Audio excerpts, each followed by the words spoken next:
높은 곳에서 보면 길이 보인다 라는 제목으로 고린도전서 13장 강의 17번째 시간 하나님 앞에 드리겠습니다. 비가 옵니다. 이 봄비 속에서 하나님의 은혜가 여러분 가정에도 넘쳐나기를 주 예수의 이름으로 축원합니다. 또 예배 온 성도님들 무사히 잘 돌아가시고 하나님의 은혜가 충만한 가정 되기를 기원합니다. 자, 우리 한번 우리의 그 지성과 감성을 한번 좀 보도록 하겠습니다. 그림을 하나 보여드릴 텐데 이 그림을 알아맞히면은 정상이 아닌 겁니다. 저게 뭘 것 같습니까? 예, 아무튼 뭐 여러 해석이 가능하겠죠. 그 다음 사진을 한번 보겠습니다. 이제 조금 보입니까, 뭔가? 예, 루비통 가방 같습니까? 예, 한 번 더 보겠습니다. 아직도 안 보이십니까? 예, 그 다음 사진 보겠습니다. 이제 조금 보입니까? 예, 마지막 사진을 보겠습니다. 예, 예수님의 모습 모자이크였습니다. 처음 것을 점점 가면서 확실하게 보이죠? 오늘 말씀과 똑같은 겁니다. 우리가 지금 보는 거는 희미하게 봅니다. 그리고 부분적으로 보는 것입니다. 온전한 것이 올 때 그제서야 온전한 것을 본다고 말합니다. 지금 우리는 희미한 부분적인 것을 보고 있을 뿐이죠. 만약에 온전한 것을 보고 산다라고 하면은 그것도 온전한 것 여러 가지 해석이 있겠지만 전체와 끝이라고 의미를 볼 수도 있습니다. 우리가 전체를 보고 그리고 우리 삶의 끝을 보고 산다면은 지금 현실은 굉장히 달라질 것입니다. 검은 먹구름이 낀 어느 날 영국의 여왕 메리 2세가 별궁에서 멀리까지 산책을 하고 있었습니다. 근데 갑자기 오늘같이 비를 만났습니다. 여왕은 근처 농부의 집에 들려서 우산을 빌리게 됐습니다. 그 농부의 부인은 상대가 여왕인 줄을 모르고 여러 집에 있는 우산 중에서 살이 부러진 낡은 우산을 빌려줬습니다. 다음 날이 됐습니다. 금줄을 찬 왕가의 한 남자가 그 농부의 집에 와서 인사를 하면서 여왕께서 어제 우산을 빌려준 데 대하여 감사의 뜻을 전합니다 라고 인사를 했습니다. 농부의 부인은 화들짝 놀래 후회의 눈물을 흘렸습니다. 제일 좋은 우산을 빌려드리지 못했던 것을 후회했던 것입니다. 혹시 현실적으로 봐도 농부가 가지고 있었던 우산 중에서 제일 좋은 우산으로 드렸다면 여왕이 그 마음을 헤아려서 귀한 선물도 내려주시지 않았을까요? 여왕인 줄 알았으면 내가 낡은 우산을 빌려줄 수가 있었는가? 이게 우리 인생의 미련 아닙니다. 온전한 걸 보고 나면은 그제서야 이렇게 살아서는 안 되는데 그가 그 농부의 부인이 전체를 보았다면 끝을 보았다면 온전한 것을 보았다면 그런 어리석은 짓을 하지 않았을 것입니다. 우리가 지금 어리석은 짓을 하고 있는 이유 또한 헤매고 있는 이유는 전체와 끝을 보지 못하기 때문에 전체와 끝을 보는 관점으로 살지 않기 때문에 우리는 지금 어리석은 일을 하고 있습니다.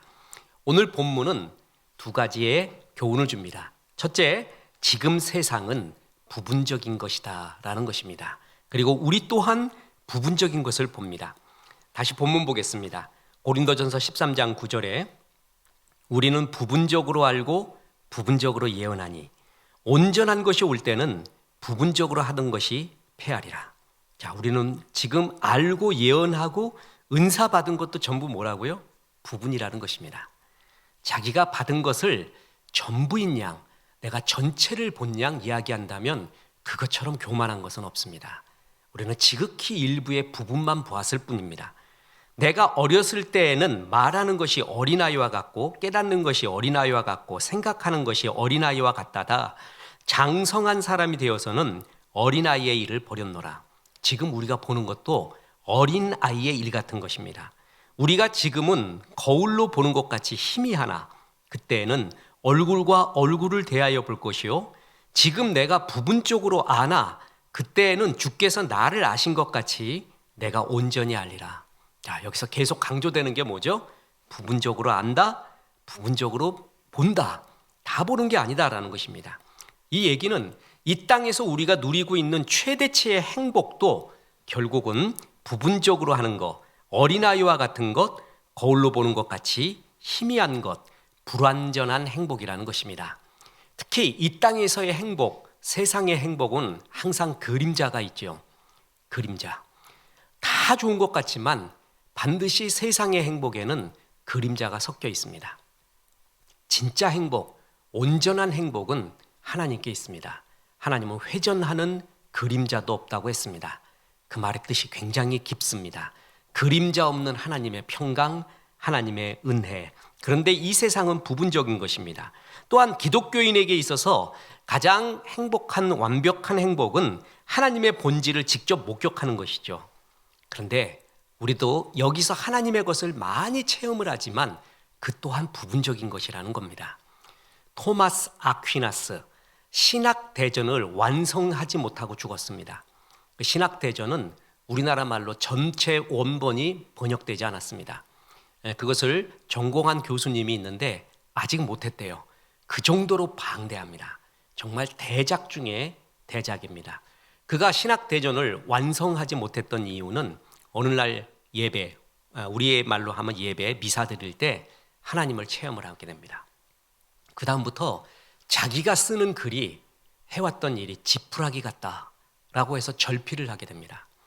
친구이자 동료 신부가 그리고 비서 겸하는 신부가 극구 말리면서 신학대전 완성하자 그래도 자기는 거기서 펜을 절필을 해버립니다. 그런데 그 토마스 아퀴나스가 그때 체험한 하나님이 무엇인가라고 이야기할 때 어느 한 설교가가 말합니다. 주님의 옷자락을 보았을 뿐이다. 주님의 본질도 못 보고 옷자락만 보았을 뿐이래요. 그런데도 절필할 정도로 그는 완벽한 하나님의 황홀에 그 체험에 무릎을 꿇게 됩니다. 우리 어느 인간도요, 하나님의 온전하고 완전한 거 다 보지 못합니다. 지금 우리가 체험하고 아는 것도 부분적이고 희미하고 어린아이와 같습니다. 그래서 은사를 받거나 체험을 했다는 사람은 항상 겸손해야 됩니다. 내가 부분적으로 봤지. 부분적으로 예언하는 것이지. 그런데 마치 그것이 다인 양 영적 교만에 빠져서 다른 사람을 판단하거나 그동안 정죄해서는 안 된다라는 것입니다. 우리가 마지막 모든 것을 다 볼 때 그때는 종말의 때입니다. 우리 왜 그 찬송이 있잖아요. 구주를 생각만 해도 이렇게 좋거든 주 얼굴 배울 때야 얼마나 좋으랴. 지금은 다 보는 게 아닙니다. 그런데 우리가 그날 가서 결산의 날, 주님 앞에 서게 되는 날 가서 주님을 온전히 배우게 될 때 그 영광이 어떠냐는 것이죠. 토마스 아퀴나스가 주의 옷자락 보고 정도 기절을 해가지고 절필할 정도면은 우리가 주의 온전하심을 다 보는 그날에는 얼마나 좋겠습니까? 우리가 그것을 소망하고 지금 희미하지만 하나님의 음성 속에서 주의 섭리 속에서 아멘하고 기쁘게 살 수가 있다는 것입니다. 자, 부분적으로 알고 부분적으로 예언하나 온전한 것이 올 때는 부분적으로 아는 것을 페아리라고 했습니다. 자, 여기서 알아야 될 것이 있습니다. 온전한 것이 무엇인가? 토텔레이온. 온전한 것이 뭐냐? 고린도전서 13장 9절 10절 다시 보겠습니다. 우리는 부분적으로 알고 부분적으로 예언하니 온전한 것이 올 때는 부분적으로 하던 것이 페아리라. 자, 온전한 것이 올 때는 완벽하게 안다는 거죠. 이 온전한 것이 무엇이냐에 대한 해석의 차이 때문에 약간의 논쟁과 이견들이 많이 있습니다. 어떤 사람들은 이 온전한 것을 캐노나이제이션, 정경의 완성, 정경화의 완성, 성경의 완성이라고 봅니다. 창세기부터 요한계시록까지 성경이 완성이 되었습니다. 여러분 여기서 더 성경을 더할 필요도 없고 더 피한다는 사람이 있으면 더 첨가한다는 사람이 있으면 그게 이단입니다. 몰모나이트 아시죠? 몰몬교. 그게 왜 이단입니까? 여러 이유가 있지만은 그 중에 하나가 이 캐노나이제이션 된 신구약 성경 말고 몰몬경이라는 것을 또 믿습니다. 이 성경 말고 또 무슨 계시를 받았다는 거예요. 그 교주가. 그래서 몰몬경을 또 하나 갖고 있죠. 그래서 이단인 것입니다. 이 성경은 이 자체로 완성입니다. 이 자체로 더하거나 뺄 수도 없습니다. 그런데 그래서 이 성경이 완성됐을 때 온전한 것이다. 그게 올 때는 부분적으로 알던 것이 페아리라. 그래서 이제 성경이 완성이 되었기 때문에 더 이상 성령의 은사들은 이제 폐하여졌다라고 믿는 무리들이 있습니다. 그 무리들을 가리켜 대표적인 무리가 바로 세대주의자들입니다. 그래서 방언 폐지론, 예언, 지식 폐지론들이 나오게 되는 것입니다. 자, 세대주의가 무엇인가 기대하십시오. 우리 다음번, 요번 말고 다음번 성경 아카데미 때 이 세대주의에 대해서 다룹니다. 세대주의는 막 시간을 이렇게 나누죠. 여러분 지금 이스라엘 하마스 사태가 났을 때요, 제일 조회수가 많았던 어떤 분이 있었습니다. 그거에 대해 성경적으로 해석한다고 하면서 사람들이 쏙 빠져들어가고 놀라하고 저게 맞는 해석 같다고 하는데 되게 위험합니다. 세대주의적 해석입니다. 그것이 굉장히 매력적으로 보이나 성경적이지 않습니다. 위험한 것이 있습니다. 그래서 잘 가려야 됩니다. 자, 이 세대주의자들, 특히 이 사람들이 은사 폐지론, 그래서 지금 이제 더 이상 은사는 없어졌다, 성경이 완성이 돼서 필요가 없어졌다라고 믿는 것입니다. 그래서 온전한 것을 성경의 완성으로 믿는 무리들인데 이것은 굉장히 무리한 해석입니다. 대부분의 복음주의적 해석자들은 뭐라고 그러냐면은 이 온전한 것을 가리켜 그리스도의 재림으로 봅니다. 그리고 결산의 날로 봅니다. 자, 그 근거 구절이 있습니다. 고린도전서 1장 7절에 너희가 모든 은사의 부족함이 없이 우리 주 예수 그리스도의 나타나심을 기다림이라. 자, 우리 주 예수 그리스도가 다시 나타나심, 재림 때까지 모든 은사가 부족함이 없이, 은사가 끝난 게 아니죠. 계속 은사가 계속되고 있다가 예수 그리스도의 재림을 기다린다는 얘기잖아요. 뿐만 아니라 고린도전서 13장 12절에 보면 우리가 지금은 거울로 보는 것 같이 희미하나 그때에는 얼굴과 얼굴을 대하여 볼 것이요 지금은 내가 부분적으로 아나 그때에는 주께서 나를 아신 것 같이 내가 온전히 알리라. 이 구절은 누가 봐도 재림입니다. 재림에 대한 구절이에요. 주님이 다시 오시는 것. 그렇기 때문에 이 온전한 것이라는 것은 주의 재림으로 해석하는 것이 굉장히 타당합니다. 그래서 지금도 기적적인 성령의 역사나 은사 활동이 계속되고 있습니다. 하나님께서 성도의 각자의 상황에 맞게 그때그때 필요한 은사와 꿈과 환상, 그것도 계속 이어지고 있다고 믿습니다. 그러나 반드시 알아야 되는 것입니다. 내가 그런 체험을 했다고 해도 그것은 부분적이라는 것입니다. 다 본 것이 아닙니다. 그죠? 하나님이 나에게 필요한 또한 그 지극히 일부를 보여준 것이지 전체를 본 양 말해서는 안 됩니다. 그리고 그런 교만에 빠져서도 결코 안 됩니다. 그리고 성경을 앞서서도 결코 안 됩니다. 내 경험과 체험이 성경을 앞서서는 절대로 안 됩니다. 자, 이 세상에서 저는 설교할 때 제일 쉬운, 그러니까 설교 준비를 안 하고 그냥 말만 하면 되는, 내 체험만 말하면 되는 그런 부류가 있었습니다. 12사도입니다. 12사도가 그냥 예수님 만난 이야기, 게네사렛 호숫가에서 주님과 거닐어서 했던 이야기, 잔치집 들어가서 주님과 했던 얘기 그대로 하면 돼요. 그게 설교잖아요. 설교 준비할 필요가 없어요. 그런데 만약에 12사도가 나타나서 그런 간증, 설교를 한다 그러면 전부 글로 가죠. 저 같아도 글로 갈 것 같아요. 목사인 나도 그걸 듣고 싶어가지고. 그죠? 그 체험 중에 정말 짜릿한, 누가 해보지 못했던 체험을 한 게 베드로예요. 변화산에서의 진짜 주님의 온전한 모습을 본 베드로의 환상이 있잖아요. 그 환상을 보고 난 다음에 베드로가 한 고백을 보세요. 베드로후서 1장 16절에 우리 주 예수 그리스도의 능력과 강림하심을 너희에게 알게 한 것이 교묘히 만든 이야기를 따른 것이 아니요 우리는 그의 크신 위엄을 친히 본 자라. 내가 지금부터 말하는 변화산에서의 체험은 공교하게 교묘하게 만들어낸 이야기가 아니다라는 거예요. 또 그때 그런 것이 많아서, 가짜가 많아서 이것은 가짜가 아니다. 지극히 큰 영광 중에서 이러한 소리가 그에게 나기를 이는 내 사랑하는 아들이요 내 기뻐하는 자라 하실 때에 그가 하나님 아버지께 존귀와 영광을 받으셨느니라. 이 소리는 우리가 그와 함께 거룩한 산에 있을 때 하늘로부터 난 것을 들은 것이라. 자기가 분명히 들었다는 거예요. 변화산 사건이거든요. 근데 1장 19절 보세요. 또 우리에게는 더 확실한 예언이 있어서, 어두운 데를 비추는 등불과 같으니 날이 새어 샛별이 너희 마음에 떠오르기까지 너희가 이것을 주의하는 것이 옳으니라. 자기가 분명히 체험을 했어요. 이것은 교묘히 꾸며낸 이야기가 아니라고 했어요. 난 분명히 들었어. 그런데 이것보다 더 확실한 것이 있대요. 그러면서 베드로후서 1장 20절에 먼저 알 것은 성경의 모든 예언은 사사로이 풀 것이 아니니, 그러면서 성경을 말하고 있습니다. 저는 이래서 베드로가 진짜 주의 사도로서 성장해 가는구나. 세상에 예를 들어 여러분이나 제가 변화산에서 주님의 온전하신 모습을 보고 주의 음성을 들은 사람이라면 평생 그 간증하며 먹고 살려고 할 겁니다. 그걸 우겨내면서 말해요. 그죠? 이런 체험한 사람이 없어요. 그런데 바울도 그랬어요. 바울도 삼층천 체험을 하고 난 다음에도 그것보다 더 소중한 것들을 말해요.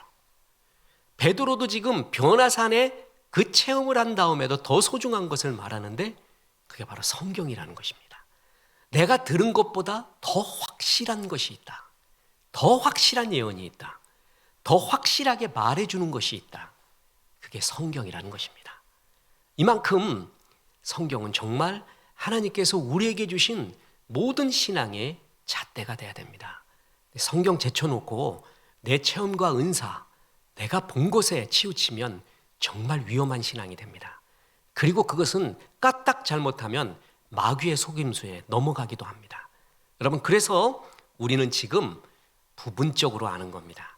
부분적으로 체험하는 것이고 부분적인 은사입니다. 그런데 온전한 것이 오면은 부분적으로 알던 것이 폐하리라 그랬잖아요. 이 말을 다른 각도에서 보면 온전한 주의 재림 때는 단짜 더 온전하게 다 아는 거예요. 아, 이 일은 이래서 그렇구나. 저 일은 저래서 그렇구나. 저희가 제일 좋아하는 구절, 그날에는 너희가 아무것도 물을 필요가 없을 것이요. 지금은 참 많이 묻고 싶어요.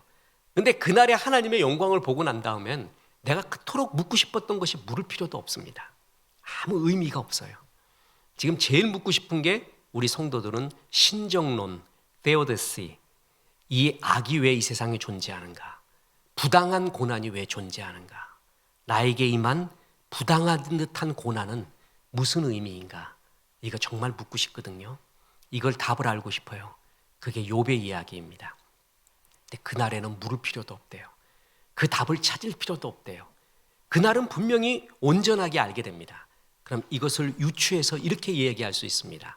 그날은 주의 재림의 날, 결산의 날, 끝을 보는 날입니다. 완성을 보는 날, 전체를 보는 날이에요. 그럼 우리 성도는 전체의 관점에서 보면 지금 생활에서 온전한 관점, 높은 곳의 관점, 끝의 관점, 전체의 관점에서 보면 길이 보인다라는 것입니다. 다시 말합니다. 높은 곳에서 보면 지금 나의 길이 보인다라는 것입니다. 다시 보겠습니다. 고린도전서 13장 9절. 우리는 부분적으로 알고 부분적으로 예언하니 온전한 것이 올 때는 부분적으로 하던 것이 폐하리라. 내가 어렸을 때에는 말하는 것이 어린아이와 같고 깨닫는 것이 어린아이와 같고 생각하는 것이 어린아이와 같다가 장성한 사람이 되어서는 어린아이의 일을 버렸노라. 우리가 지금은 거울로 보는 것 같이 희미하나 그때에는 얼굴과 얼굴을 대하여 볼 것이요 지금은 내가 부분적으로 아나 그때에는 주께서 나를 아신 것 같이 내가 온전히 알리라. 그날에는 온전히 압니다. 전부를 알게 돼요.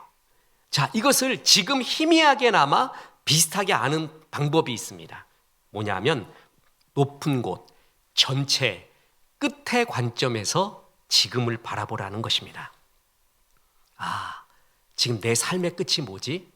우리 인생의 끝, 인류의 끝이 뭘까? 결산의 날이 있어. 그거를 생각하고 지금을 보라는 거예요. 그러면 지금의 길이 답이 보인다라는 것입니다. 토지의 작가 고 박경리 선생님 유고시 산다는 것에 보면 이런 구절이 나옵니다. 잔잔해진 눈으로 뒤돌아보는 청춘은 너무나 짧고 아름다웠다. 젊은 날에는 왜 그것이 보이지 않았을까? 젊은 날에는 보이지 않았던 젊은 날의 아름다움, 왜 그때는 안 보였을까? 류시화라는 시인이 있습니다. 번역가이기도 합니다. 이 사람이 쓴 시 중에 이런 시가 있습니다. 젊음은 젊은이에게 주기에 너무 아까운 것. 젊은 놈들한테 젊음 주기가 너무 아깝대요. 젊음의 기쁨을 몰라요. 젊을 때 어떻게 살아야 되는 걸 젊을 때는 몰라요. 박경리님의 이 시와 똑같은 거예요. 왜 그때는 그걸 몰랐을까? 지금 생각해 보니까 젊은 날 이렇게 살았어야 되는데, 이렇게 즐겁게 이런 비전을 갖고 살았어야 되는데 지금은 알겠어요. 근데 그때는 몰랐다는 거예요. 그죠? 그러니까 류시아가 그런 거예요. 젊음은 젊은이에게 주기에 너무 아깝대요. 그만큼 그러면 제일 아름다운 젊은이는 뭐예요? 자기의 끝을 보는 거예요. 이 젊음도 없어지지, 결산에 서지. 그거를 알고 젊은 날을 보내잖아요. 그러면 젊은 날을 최상으로 얻게 되는 거예요. 주님이 온전한 것이 올 때는 부분적으로 아는 것을 피하리라. 지금 우리가 부분적으로 알고 부분적으로 느끼기에 늘 불안한데 온전한 관점으로 한번 생각을 해봐라. 그러면은 지금 너의 길을 보여질 것이다 라는 것이에요. 자, 하나님이 우리의 문제를 해결하는 두 가지의 방법이 있습니다. 하나는 뭐냐 하면은 문제 자체를 없애주는 것, 또 하나는 문제보다 큰 것을 보여주는 거예요. 문제보다 큰 것이 뭐죠? 이 문제의 전체, 끝의 이야기, 끝의 이야기를 보여주는 거예요. 높은 이야기를 보여주는 거예요. 그럼 이 문제가 별거 아니구나 라고 알게 됩니다. 악한 마귀는 이 전체와 끝, 마지막을 보지 못하게 합니다. 아담과 하와를 유혹할 때 선악과를 따먹고 난 다음에 결국을 말하지 않아요. 선악과를 먹으면 네 눈이 밝아져서 하나님과 같이 되리라, 그까지만 말해요. 그 다음, 그 결국이 뭐예요? 사망이에요. 그까지 말해주지 않아요. 거기까지만 말해요. 만약에 마지막이 사망이라는 것을 아담과 하와가 알았다면 먹지 않았을 것입니다. 우리가 지금 왜 유혹에 빠지는 줄 아세요? 끝의 관점, 전체의 관점이었고 지금 순간의 것을 보기 때문에 그럽니다. 그래서 악마는 순간에 산다라는 말이 있습니다. 순간의 분노, 순간의 오해, 순간의 욕망, 순간의 좌절, 유혹. 악마는 순간을 지배합니다. 순간을 지배하면서 모든 것을 지배하는 법을 압니다. 범죄 심리학자 이수정 교수가 그들은 왜 악마가 되었을까라는 질문을 품고 10년 이상 교도소를 찾아다니며 범죄자들을 면담했습니다. 근데 만나보니까 범죄자들도 일반인과 거의 비슷했습니다. 근데 결정적인 차이가 있었습니다. 이들은 순간의 자제력이 없다는 거예요. 순간을 놓쳐버려요. 자존감에, 자존심에 상처를 입고 욱하는 순간 누구나 범죄자가 될 수 있다. 근데 이들은 그게 강하다는 거예요. 악마는 순간을 지배합니다. 부분만 보는 게 아니라 전체를 보고 느긋하게 여유 있게 보면 이 유혹들에게서 이길 수가 있다는 겁니다. 제가 설교에 자주 사용하는 낚시의 아저씨 이야기가 있습니다. 물고기가 막 헤엄치다가요, 지렁이를 봤어요. 지렁이를 덥석 물잖아요. 지렁이만 봤기 때문에 뭡니다. 어느 낚시꾼 대어를 낚은 다음에 그걸로 어탁을 떠갖고 여기다가 걸어놨다는 거 아닙니까? 그 밑에다가 문구를 뭐라고 적어놓은 줄 아세요? 내가 그때 미끼만 물지 않았으면 여기에 없었으리라. 그거를 이놈이 자기가 잡은 사람이 아예 교훈으로 그걸 잡아놓은 거예요. 미끼, 지렁이만 봤어요. 지렁이에 걸려있는 낚시 줄을 봤으면은 이 물고기가 좀 생각했을 겁니다. 그 낚싯줄을 쭉 올라가다 보니까 낚싯대가 보이네? 그죠? 그랬으면 더 안 물었을 거예요. 그 낚싯대를 잡고 있는 배 나온 아저씨를 봤으면은 더 안 물었을 겁니다. 그 옆에 냄비가 끓고 있어요. 그러면 진짜 안 물었을 거예요. 그 전체를 봤으면 물지 않았을 거예요. 근데 뭐만 봤어요? 미끼만 본 겁니다. 악마는 순간만 보게 합니다. 부분만 보게 합니다. 그런데 성경은 전체를 보라는 겁니다. 온전한 것이 너희에게 보이게 될 때, 희미하게나마 보이게 될 때 부분적인 유혹에 빠지지 않는다라는 것입니다. 사람은 사건과 사물로 인해 고통받는 게 아니라 그것을 받아들이는 관점으로 인해 고통을 받습니다. 20%의 사건과 그거를 바라보는 80%의 관점 및 태도에 의해 삶이 결정이 됩니다. 그럼 제일 좋은 관점이 뭐냐? 전체를 보는 관점이에요. 끝을 보는 관점이에요. 그 관점이 나에게 있으면 우리는 지금의 갈 길에 승리를 합니다. 18편이 있습니다. 나의 힘이 되신 여호와여, 내가 군 주님을 사랑합니다. 그 찬양이 시편 18편이에요. 보세요. 시편 18편 1절에 나의 힘이 되신 여호와여, 내가 주를 사랑하나이다. 여호와는 나의 반석이시요 나의 요새시요 나를 건지시는 이시요 나의 하나님이시요 내가 그 안에서 피할 나의 바위시요 나의 방패시요 나의 구원의 뿌리시요 나의 산성이시로다. 그러면서 나의 힘 되신 하나님을 찬양하잖아요. 그 하이라이트가 시편 18편의 33절입니다. 33절에 이런 구절이 나옵니다. 나의 발을 암사슴 발 같게 하시며 나를 나의 높은 곳에 세우시며. 암사슴, 하나님의 비전을 발견하고 거침없이 달려가는 그 존재의 상징적인 모습, 신구약에서 그것을 암사슴으로 그립니다. 그 암사슴을 하나님이 승리하게 하십니다. 나의 발을 암사슴 발 같게 하시며 나를 나의 높은 곳에 세우시며. 나를 높은 곳에서 세우셔서 승리하게끔 했다라는 의미와 나를 높은 곳에 세웠기 때문에 내가 승리했다라는 두 가지의 의미가 다 있습니다. 등산에서 높은 곳에서 바라보잖아요. 두 가지를 느낍니다. 내가 너무 작은 것에 매달려 안달했구나. 전체를 보고 나니까 작은 부분에 안달했다라는 것에서 벗어납니다. 둘째, 전체가 보이기 때문에 그 전체 속에서 부분적으로 내가 해야 할 일을 보게 됩니다. 전체 속에서 나를 바라보면 핵심이 이거구나. 그래, 이게 핵심이었구나. 아, 그렇게 미로에서는 보이지 않았는데 높이서 보이니까 이 미로를 빠져나갈 길이 보이는구나. 그게 거룩의 관점, 높은 끝의 관점, 종말론적인 관점, 전체를 보는 관점이라는 것이죠. 많은 호스피스 전문의들이 지적하는 죽기 전에 그 사람들이 후회하는 세 가지가 있다는 거 아닙니까? 좀 더 베풀 걸, 좀 더 참을 걸, 죽는 날이 있다는 걸 알고 살 걸. 이 세 가지라는 것입니다. 내가 이렇게 움켜쥐며만 살았는가? 베풀고 나누며 사는 것이 얼마나 좋았는데, 그게 남는 건데, 그리고 그때 왜 나는 그걸 못 참았을까? 그냥 참아도 되는 것인데 그걸 못 참고 화를 내고 난리를 부리고, 그리고 내가 오늘같이 죽는 날이 있다는 걸 알고 살았으면 얼마나 좋을까? 이 세 가지, 이게 전부 뭐예요? 끝의 관점, 종말의 관점이라는 것이죠. 자, 이 종말의 관점을, 끝의 관점을 제일 잘 보여주는 구절이 히브리서 11장 24절입니다. 보십시오.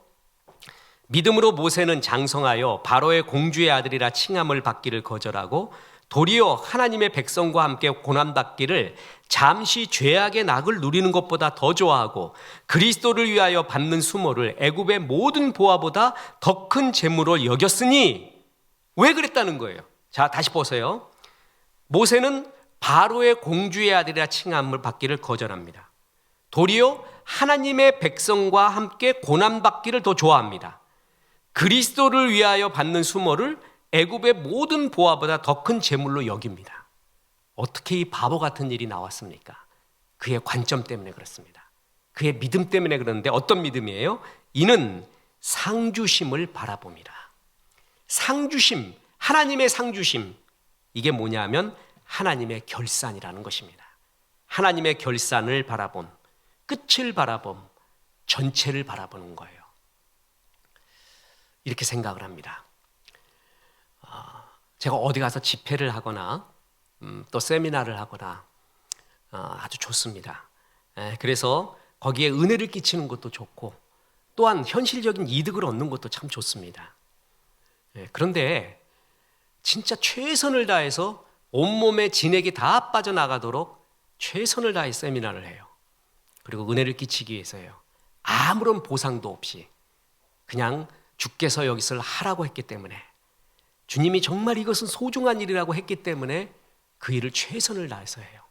예를 들어 보면 선교사님 집회, 젊은이 비전 집회, 탈북 목회자 집회, 이런데 정말 내가 갖고 있는 것을 모든 걸 쏟아내 줍니다.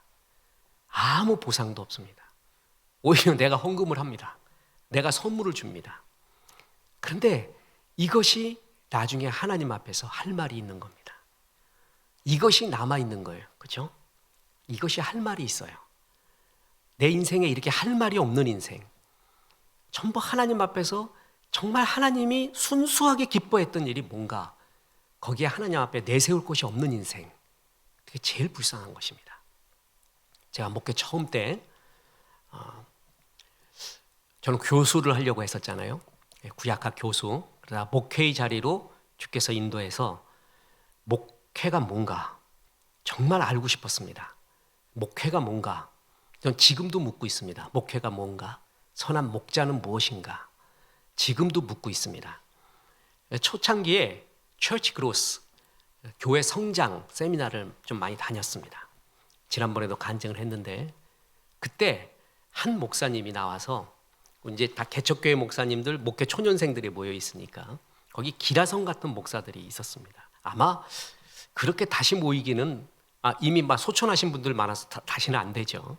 그분들이 다 있어갖고 이 목사님이 이 사람들 다 부러워하지 말래요.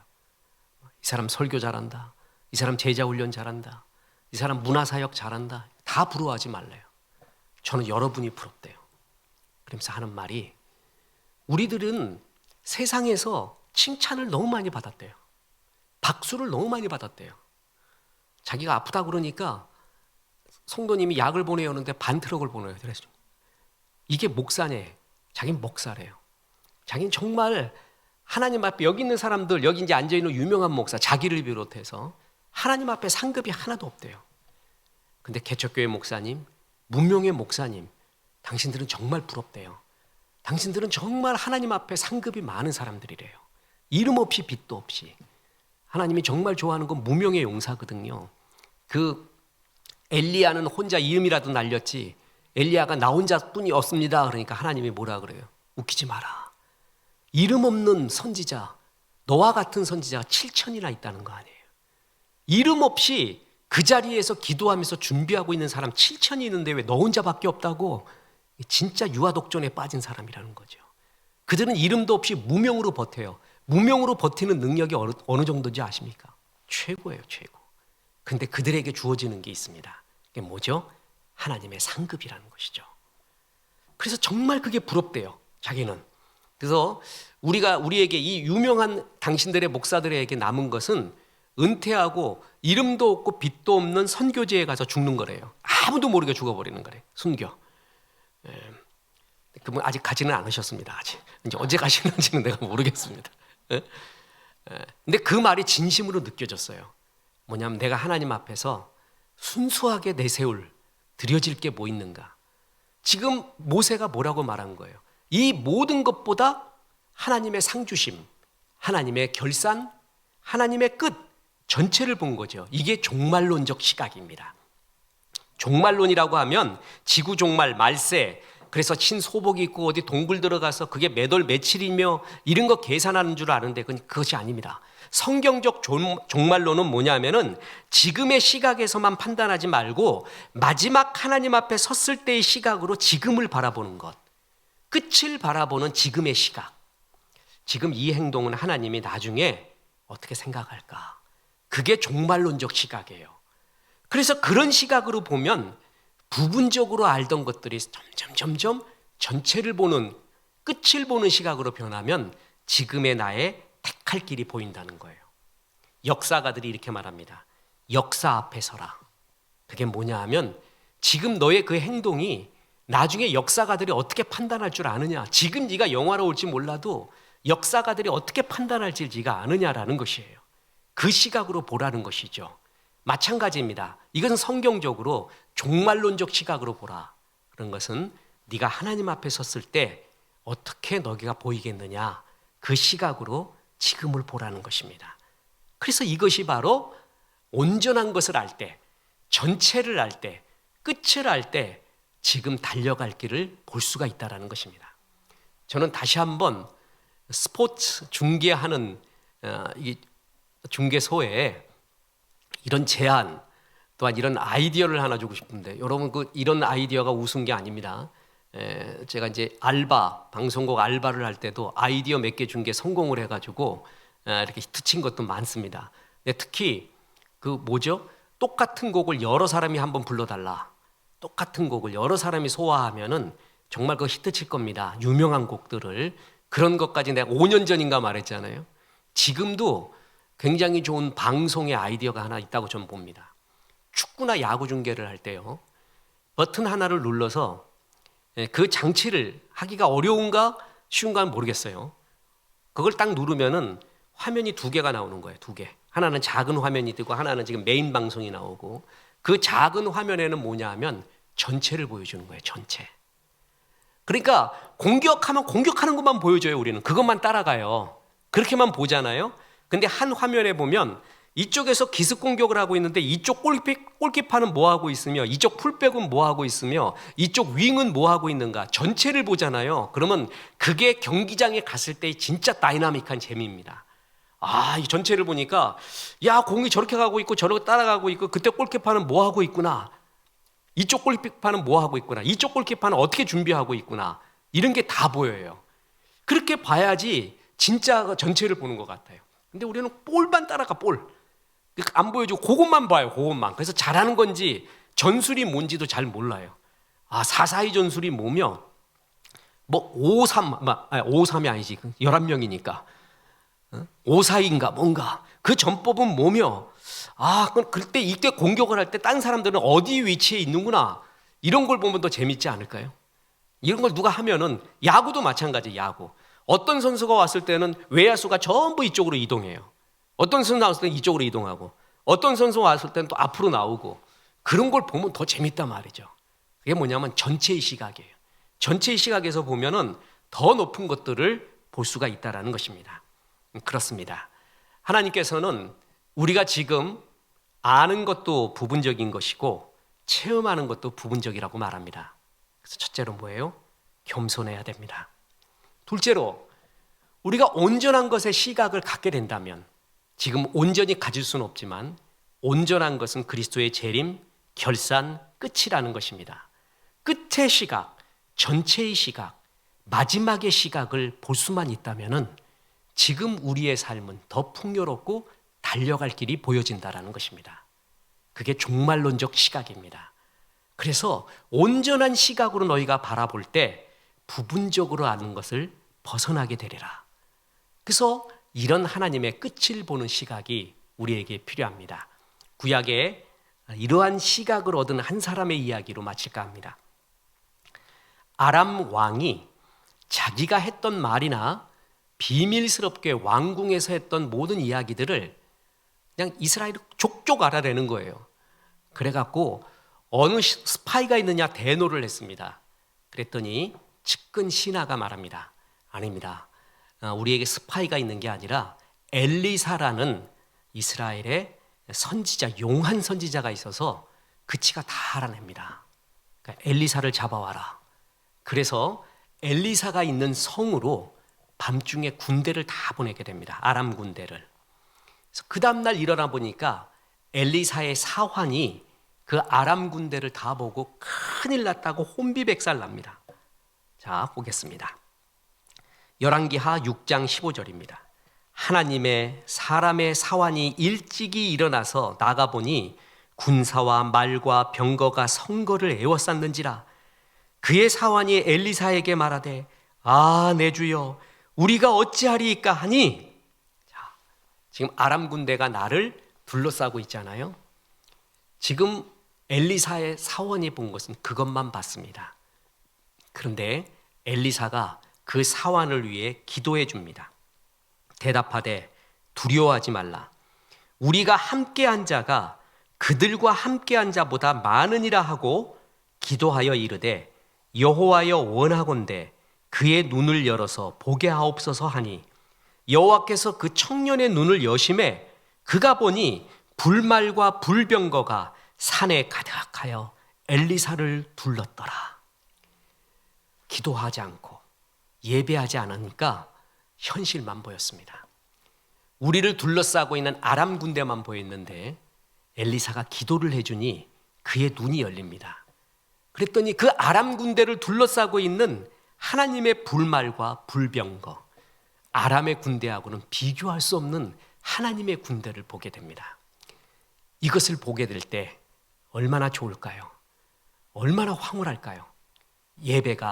예배는 보는 것입니다. 이리로 와라. 내가 앞으로 장래될 일을 보여주리라. 요한을 불러내잖아요. 그때부터 환상을 보기 시작합니다. 예배는 보는 것, 드리는 것이에요. 예배는 보는 거예요. 바로 나를 둘러싸고 있는 아람 군대 너머에 있는 하나님의 불말과 불병거, 하나님의 섭리, 그리고 나의 끝, 나의 일생의 결말, 그것을 크게 보는 게 예배입니다. 이 세상에서 볼 수 없는 하늘의 시각, 종말의 시각을 보는 것입니다. 온전한 것을 볼 때에는, 온전한 것을 생각할 때에는 부분적으로 알던 것을 폐하리라. 부분적으로 괴로워하던 것을 폐하리라. 그래서 하나님은 오늘도 이런 시각을 우리에게 주기를 원합니다. 이러한 관점을 주기를 원해서 우리를 예배의 자리로 항상 불러 모으고 있고 예배 때마다 이것을 보는 것입니다. 그러면 내 인생 많이 남지 않았지. 여러분 아직 젊잖아요. 그죠? 여러분 지금 32인가 그렇죠? 아직 예수님 나이가 안 됐잖아요. 정신의 연령이. 이 젊음은 젊은이에게 주기에 너무 아까워요.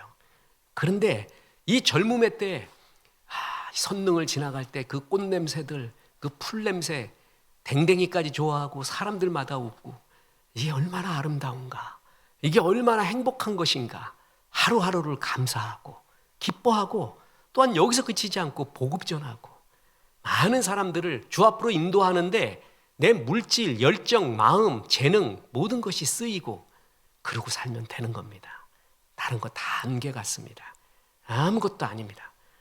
조금 지나면 몸 고장나고 마음 고장나고 그리고 똑같은 모습이 되고 조금 더 나이 들면 산에 있으나 집에 있으나 비슷해지고 그동안 뭘 추구해왔고 무슨 성공을 했으나 아무 소용없습니다.